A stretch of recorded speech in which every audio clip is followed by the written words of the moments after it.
This is a hot topic right now, relative energy deficiency in sport, and there's been proposals that relative energy deficiency might zap the immune system in athletes. I review this in my recent sports medicine paper. Right now, the evidence isn't there to make the connection between relative energy deficiency in otherwise healthy athletes and lowered immune function and increased infection incidence. This is quite contentious. We need more work on this.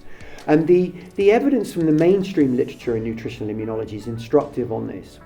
For example, there's a paradox here. Anorexia nervosa patients actually have very low energy availability, of course, but they seem to be protected against respiratory infection.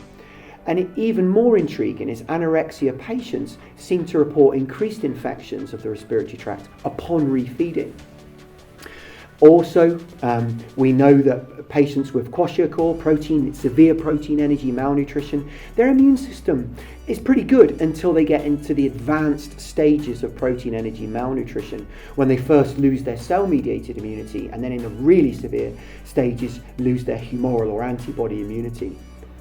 We know that protein is really important to support the immune system, and that even in athletes who have relative energy deficiency, studies using the Leaf questionnaire, for example, those studies do tend to show that the protein availability is adequate to support the immune system. In fact, in some athletes with low energy availability, female athletes, protein intake was around 2 grams per kilogram body mass per day, so more than adequate to support the immune system.